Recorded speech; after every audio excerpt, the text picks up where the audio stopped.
وأحد هذين اللاعبين عثمان ديمبélé أو لامين يامال، من سيفوز؟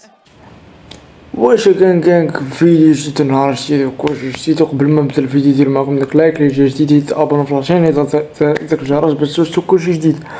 ودوزيام ديال انستغرام راه كنكون ديما تما. في الفيديو غنتكلموا فيه على شكون اللي دا البالون دور ديال 2025. مورا الانترو ونتلاقاو.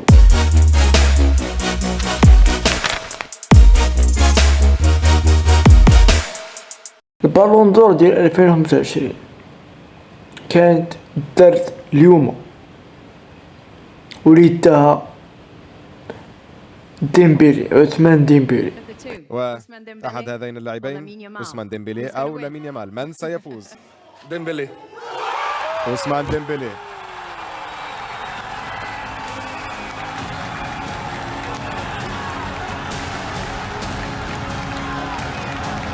وانا كيبان لي فاشي كامل كيبان لي مؤامرة.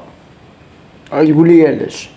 حيت ان الماتش ديال كان غادي يتلعب البارح كان غادي يتلعب الماتش ديال باري مع مارسي واجلوه نهار الاثنين يعني اليوم. وكان غادي يلعب فيها ديمبélé وقال لهم ديمبélé راه عندي الاصابه، ولكن هو ما كانش في الاصابه، هو كان مشارك كان في ديك الحفله ديال الكره الذهبيه اللي كان مع لامين يامال وشي لعابه اخرين. يعني داكشي كان مخطط ليه.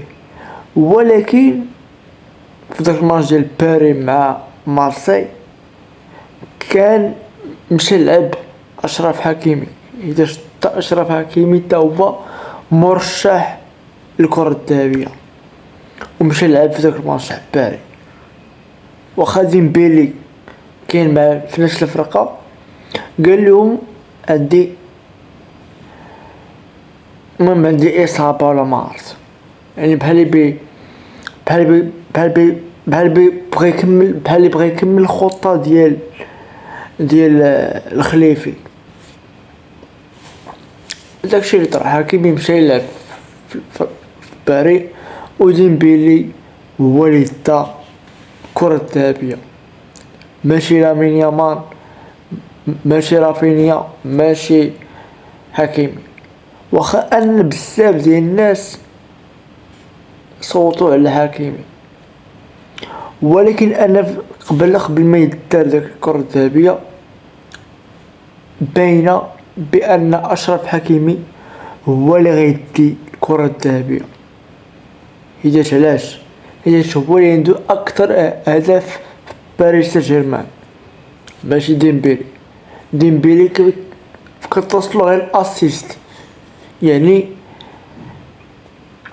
الاسيست هي اشرف حكيمي كيعطي الكرة لديمبélé باش يكمل باش يماركي البيت، هذيك الاسيست.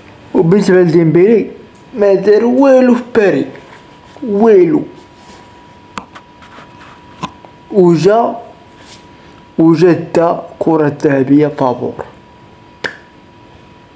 لوجيك ما كاينش، ولكن كيبان لي شي كامل مخطط لشي كامل، يعني مخشوش. حيتاش ما بغاوش اشرف حكيمي يدي الكرة الذهبية لهذا السبب. وصلنا دابا لهاد الفيديو. ديروا معكم داك اللايك اللي جا جديد، تابونوا في لاشين، تضغط داك الجرس باش توصلوا كلشي جديد. دوزيام ديال انستغرام راه كيكون ديما تما. فيديو جاي نتلاقاو.